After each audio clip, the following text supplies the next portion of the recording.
of people starting to come in. For those of you coming in, I'm Sherilyn Castleman with Sisters in Sales, and I'd like to ask you to, in the chat, just drop in and let us know whether you're in new sales or client services or other, just so Angelique and I know who's joining us today.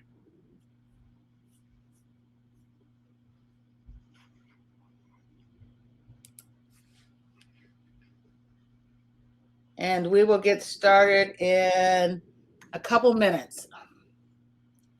Looks like the other session is the main stage is just wrapping up.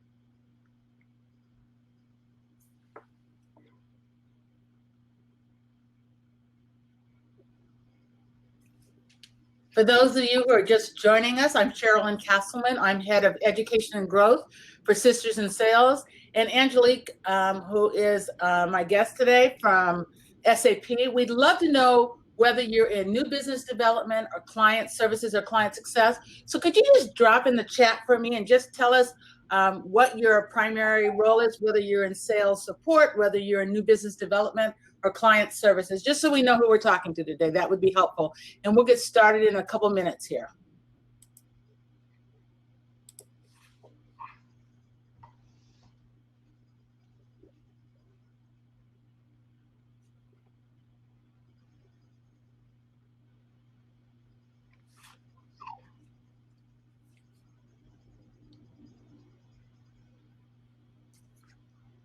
I think the main session is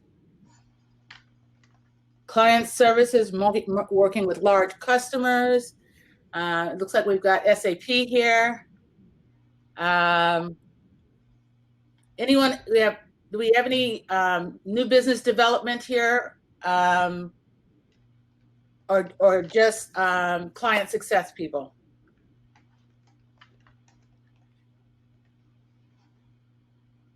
New business development across the English Caribbean. New biz. Thank you, Amy. Everyone, we got account management and small business and middle market. Large enterprise SaaS sales.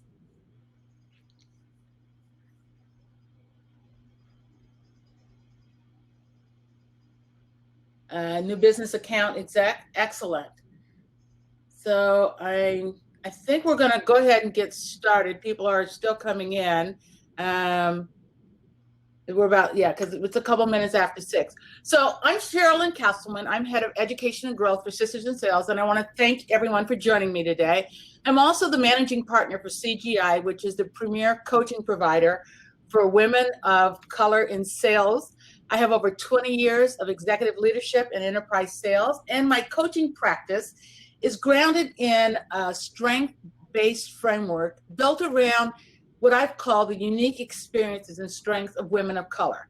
And my goal in my practice is to cultivate the next generation of women executives and professionals. I'm joined today by Angelic Slagle. She's a regional vice president for SAP SuccessFactors, SAP North America Regulated Industries. Angelique brings over 20 years of experience in the tech space, ranging from startups to some of the largest software companies around the globe, and before joining SAP in 2011. Her drive to advocate for customers and bringing value and strategic impact to their business has led to her successful sales career. She's been at SAP for 9 years, and she's grateful for being exposed to various aspects of SAP with her most recent role as VP of Digital Core Cloud. Angelique is passionate that no matter what industry she's worked in, all companies' success starts with people. She's excited to make an impact on the SuccessFactors business. Angelique was telling me that she's a Jersey girl at heart, although she currently resides in North Carolina with her husband, Carl, and 4 children.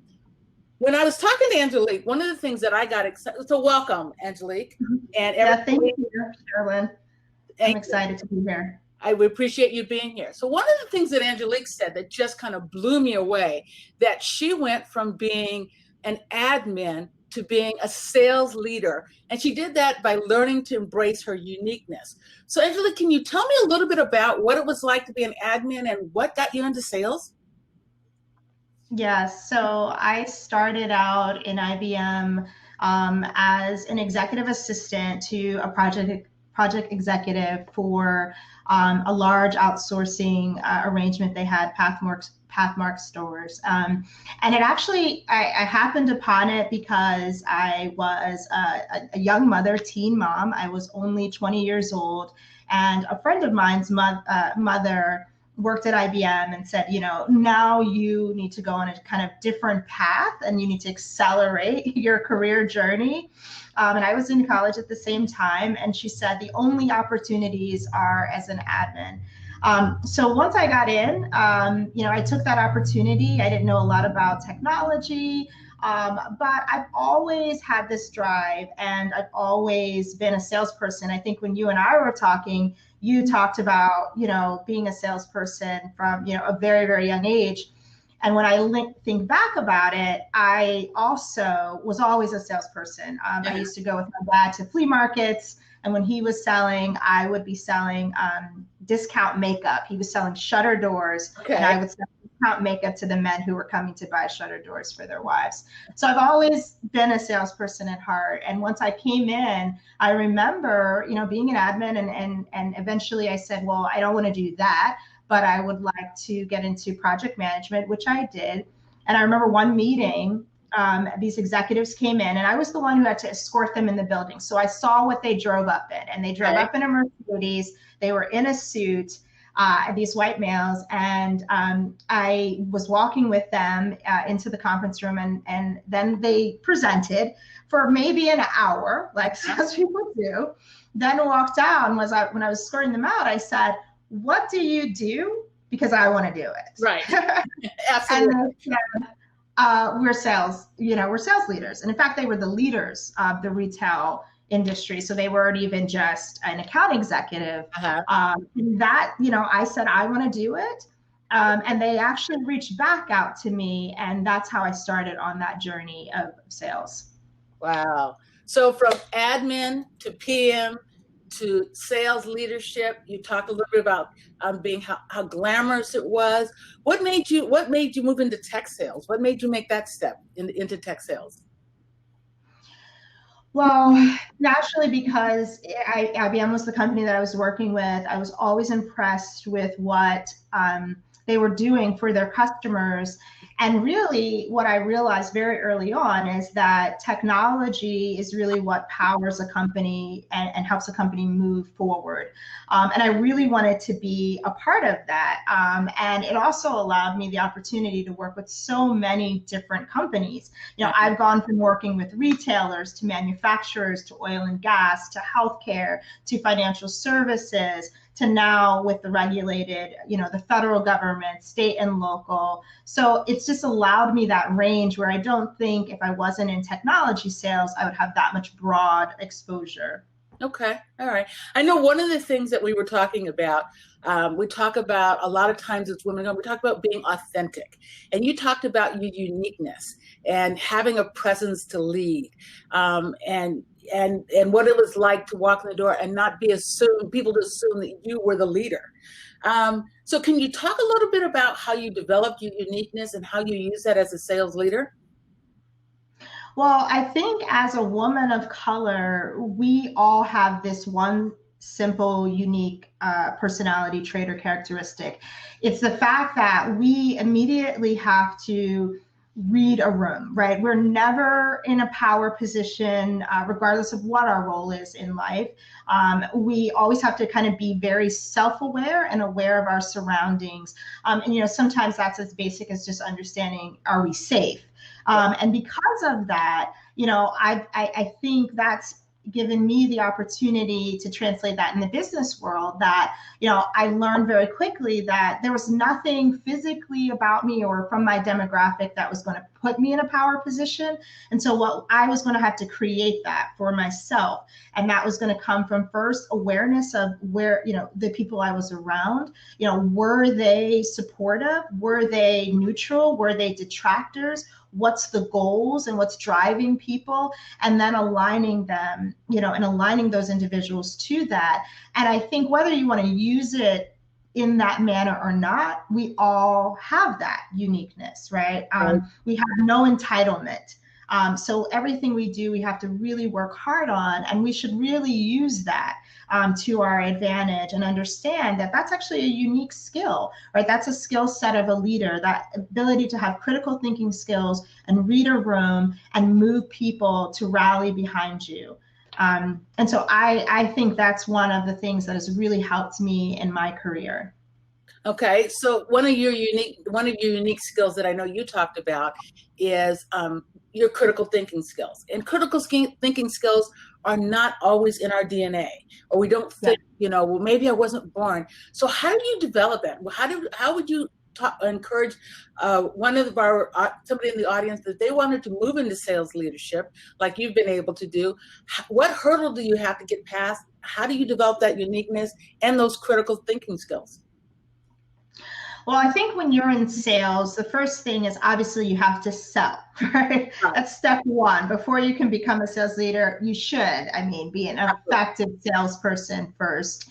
But those same skill sets are important, right? Understanding what is the pain point or problem you are trying to solve, articulating the value of that problem, that how you can solve that problem, creating that urgency, so that they solve the problem on your timeline, right? And being seen as authentic and as an advisor. And the same translates to your career, right? First, you have to identify where do I want to go? What do I want? Then you have to identify, how do I achieve that? And that would be understanding the power base within your company, and building those allies, making yourself visible. That was one of the first things that, I, for most of my career, had sponsors that were white males. I was fortunate in the last 2 years to, for the first time, have a Black female that was actually, not only my manager, but a sponsor. But those males, one of the first things they told me was be visible. Nobody knows what greatness you can do if you don't tell them. Same with customers, right? Customers need you to articulate what you can bring to them.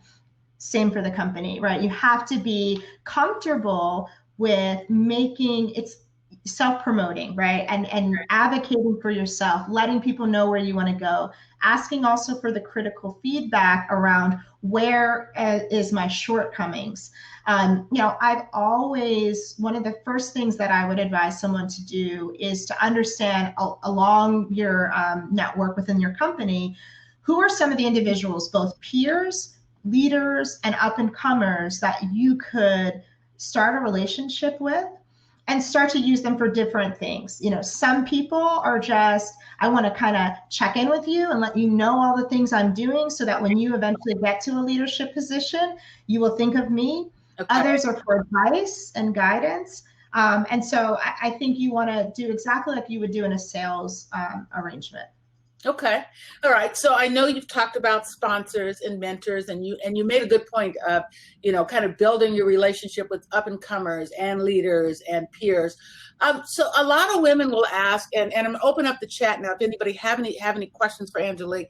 A lot of questions that I get, I know when we do these webinars, is how do you find a mentor? How do you connect with a mentor? How do you get somebody to mentor you? So what would you tell them? Well, if you've talked to me before, you know that I think there's mentors and there's sponsors. Right.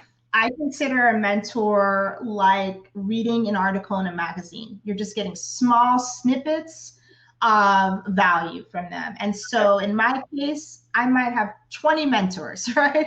People that I connect with at times, either on a frequent basis where it's regularly scheduled. And how have I identified them? They might have been just some people within my extended team, maybe not on my direct team, that I admire, that I think they bring some kind of attribute I don't. And I might not tell them that it's mentorship. I might just say, I like to check in with you, once a month. Could we have a once a month check-in? But what I'm really doing is I'm trying to learn and take some of the knowledge you have and use it as my own, right?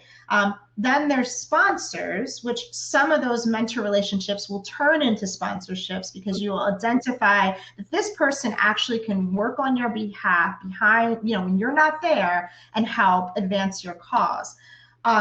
And so for me, a sponsor has always been obviously someone that is at a senior position, but most times maybe 2 or 3 positions above myself. And they are usually not in necessarily the direct line of management I'm in. They're where I want to be.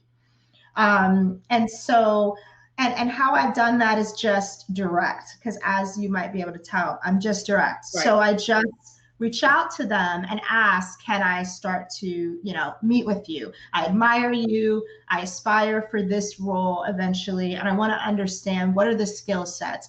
And for the most part, most of those individuals will say yes. Now, whether or not they make good on their part of the bargain of sponsorship is what you have to kind of constantly assess and determine, is this person truly an ally, or should I move to, someone else who actually will help advance me and my career. Right. So you made a very good point. I like the analogy about a mentor is like an article. And so I always encourage people that you have to have competence. So you want all different types of mentors. They don't have to look like you, just people who are very competent, who can help you do your job better. That's what I see as mentors. You can also have a mentor who helps you grow emotionally, or help you, that you can just be honest with and be honest with you. And one of the things that I look at is sponsors are people who sit at the table. Somebody who's a seat at the table when bonuses, promotions are handed out. Those are sponsors. And like you said, sometimes that can be 1 or 2 levels above you. So I appreciate that. I do want to stop for a second here. Andrea had a question. She said, what's been your greatest challenge and how did you overcome it? And we were talking about before, for those of you who joined a little late, that she moved from being an admin to a project manager into currently where you lead a national team of sales managers and sales professionals, which is just phenomenal. So what, in this path and in your journey, what has been one of the greatest challenges you've had to overcome, Angelique? Thanks, Andrea, for that question. Greatest challenge. I think being a woman of color, woman of color, it's been, lonely at times, right? And unrelatable. And so some of the things that I've had thrown back at me as to the reason why maybe I could not have that position or was not even thought of was very, very frustrating at times, right? I remember the first time, which actually goes to one of the questions, one of the first times that, I felt I was ready for management. And I went to my direct manager and said, I'm ready. And he said, you have no executive presence. Wow. And you're not ready, which, as I said to you, Charlene, was amazing, because at the time, I was an individual contributor to Fortune 500 companies and working with the CIOs to sell, extremely complex deals. And that he never went with me on. And I was, achieving my numbers. So clearly I could talk well enough to customers, but not manage a team. And that was maybe like one of the biggest gut punches I had had in my career, because I knew that not only was I ready, I was a better manager than him. Right. And so how could I get through that? And originally I was going to withdraw my name, and I was going to, step away from the process. I wanted to leave the company. And then I just had to kind of remember and believe in myself. It starts with me. If I don't believe, no one's going to believe. And that is my mantra to my team in sales. If you don't believe in our product, then the customer's never going to believe in it.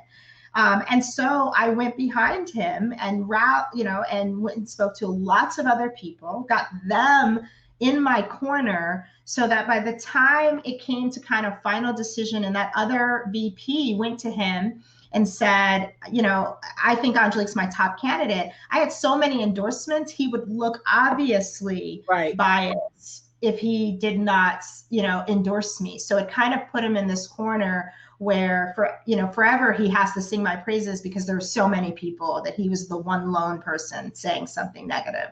Oh, that's a great story. It talks about not only your persistence and your tenacity, but also how strategic you were, that you did, that you built this around you well before you needed it. So good for you. It was a great example. It's something that we can learn from. One of the things I wanted to ask you about is there was a recent Harvard Business Review article that said that in this current environment, women's sales professionals outperform men, and that women's sales managers are outperforming their peers. So what do you think are some of the unique qualities that women bring to the table that we are actually outperforming a lot of men in these days? So what do you think are especially as we're going into a time when there's less travel, it's more virtual selling, more digital selling, what do you think helps us succeed? I think women are natural problem solvers. So one, we are focused more on the problem than entertaining necessarily. And then we're extremely empathetic. So we are empathetic to our customers in that we know that it is not just about the sale, but it's the longer term relationship, and that we need to understand what really they're going through and apply that empathy, in order to be a partner and a long-term partner.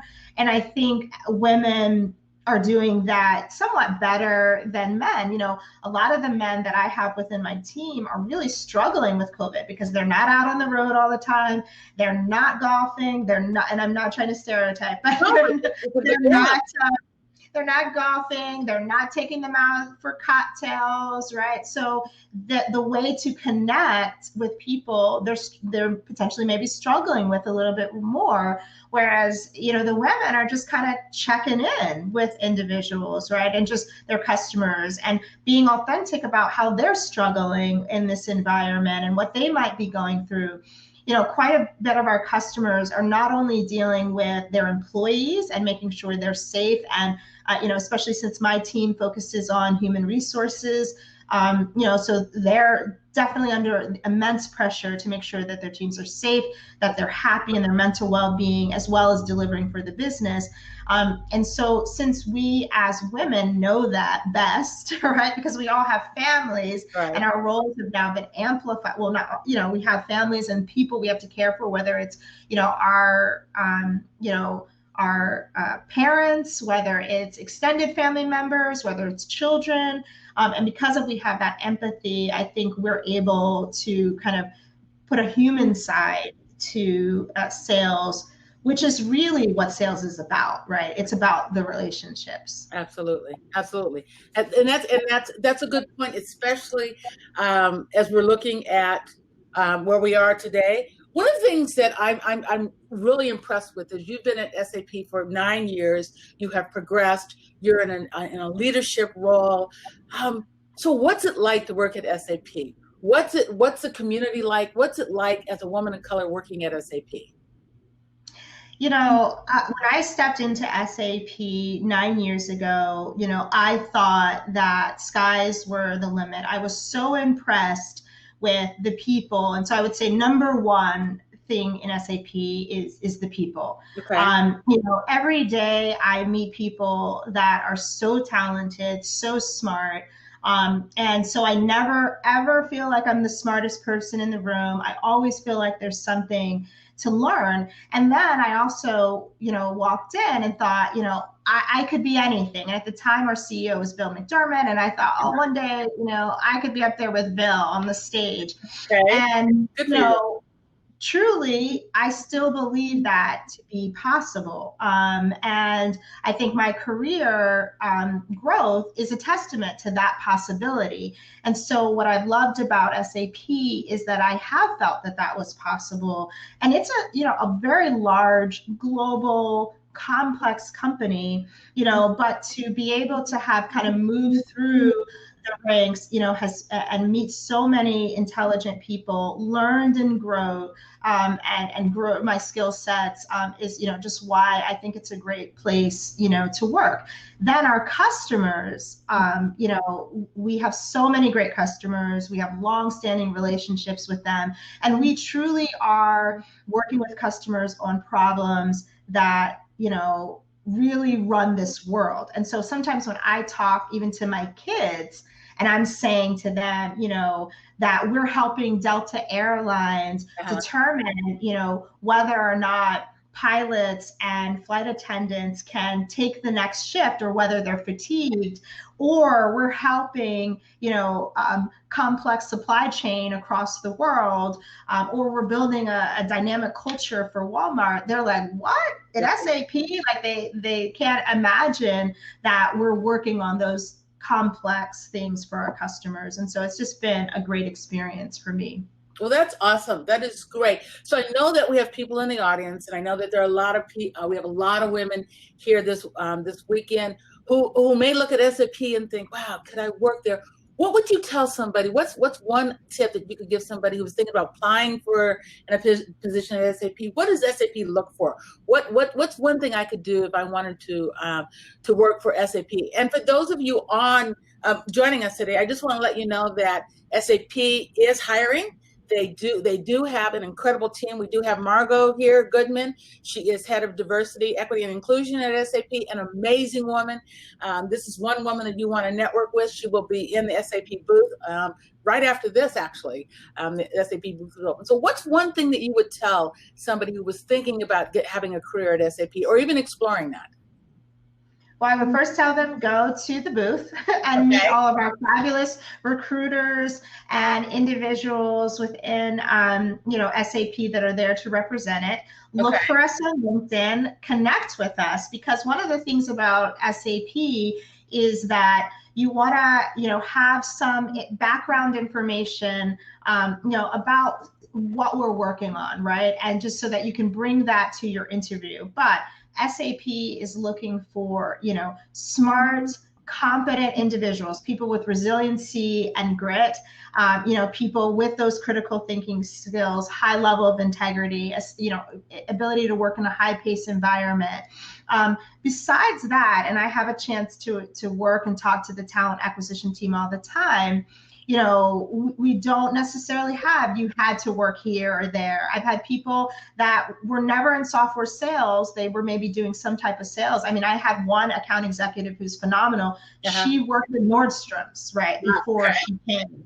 Right. And then we have such a great academy and sales training program that we kind of will bridge the gap in teaching you about SAP. So I would recommend you can definitely reach out to me on LinkedIn, reach out to all the people that are in the chat. Look for people in SAP. We are the friendliest people in the world, I think. So just work with us, and find out a little bit more about what we each do individually. Do a little bit of your research.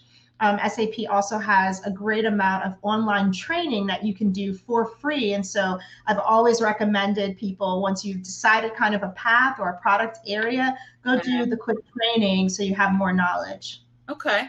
Well, we have just about 2 minutes, and you're a phenomenal sales leader. I'm so impressed with what you do. But I have to ask you, Angelique, you're very polished. What do you do when you let your hair down? What do you do when you're not selling and leading at SAP? Well, I like to run. I love to cook and entertain, and I love to garden. Okay. I appreciate you sharing that. One thing that we also like to talk about is work-life balance and having a life outside. And it's great to know that you have that. I know you have 4 amazing children. I want to thank you for joining us today. This has been phenomenal. And I want to thank everybody who joined and in listening to us. I know that we are right at 6:30 and all of the expo booths are open. please stop by the SAP booth and talk to the recruiters, talk to Margot, connect with Angelique. And that's my challenge for you. One of the things I always say is that if you criticize somebody, you raise their defensiveness.